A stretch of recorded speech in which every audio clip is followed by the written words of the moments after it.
The people you despise today may be the very ones your destiny depends on tomorrow. In the bustling city of Luma, where dreams were sold cheap and hearts broke easily, there lived a young woman named Nora. She was quiet, humble, and hard-working, the kind of person the world often overlooked. She worked as a housemaid in the luxurious mansion of Mrs. Daniels, a rich, proud woman who believed kindness was weakness.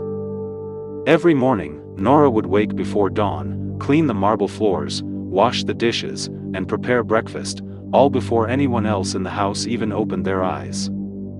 She had no family left, no education, and no one to defend her, just her faith and her soft smile. But behind that gentle smile hid a wound, one deeper than anyone could see.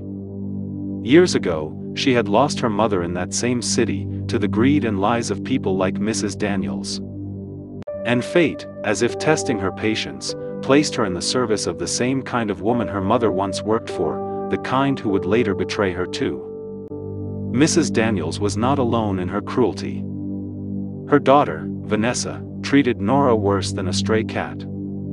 "Don't touch my things, you lowlife," she would scream, even when Nora was only doing her job. If a single glass broke, Nora's salary would be cut.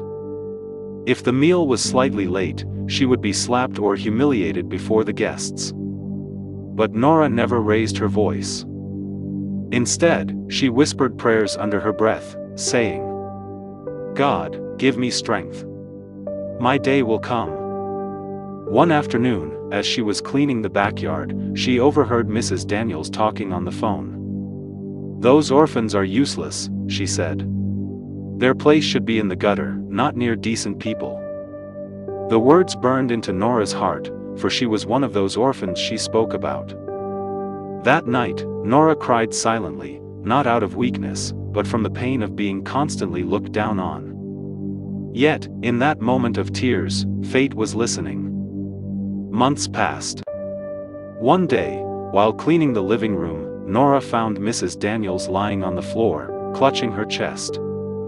She had collapsed from a heart attack. Everyone screamed, but Nora stayed calm.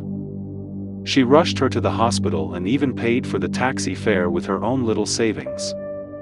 The doctors said her quick action saved Mrs. Daniels' life.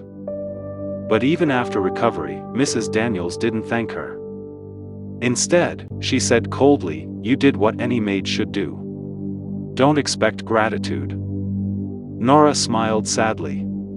"Yes, ma'am," she whispered, "but remember, good and evil both return in time." That same week, something happened that changed everything. Nora met Dr. Richard Hayes, a kind-hearted doctor who had treated Mrs. Daniels.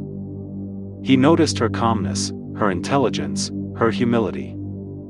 He asked her about her life, and for the first time, someone truly listened. Richard encouraged her to take free evening classes offered by a foundation. And slowly, the maid who was mocked began to rise. 2 years later, the humble maid had become Nora Hayes, a certified nurse working at a prestigious hospital. She had transformed, not just in status, but in confidence.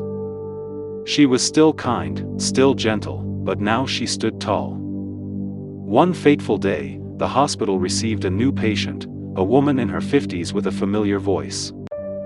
It was Mrs. Daniels. Her business had collapsed after her husband's sudden death. Her mansion was gone, her friends disappeared, and her once arrogant daughter Vanessa had left her to fend for herself. Mrs. Daniels looked weak, frightened, and humbled. When she opened her eyes in the hospital bed, she froze. Standing beside her was Nora, the same maid she had once humiliated.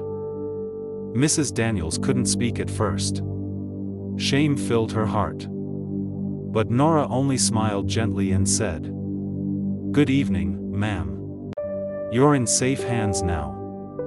Every day, Nora attended to her, giving her medicine, changing her bandages, feeding her when she couldn't move.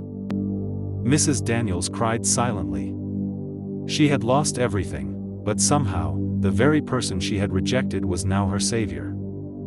One night, she whispered, "Nora, why are you helping me? After all I did?" Nora paused and said softly, Because vengeance doesn't always mean destruction. Sometimes, it's living long enough to show kindness where they expected hate. Mrs. Daniels broke down in tears. In that moment, she realized that true power wasn't in wealth or pride, but in humility. For the first time in years, she prayed, not for riches, but for forgiveness. A few weeks later, Vanessa, the proud daughter, returned, now broken and desperate. She had lost everything to fraud and betrayal.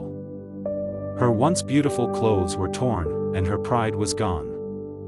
When she saw Nora caring for her mother, she fell to her knees and wept.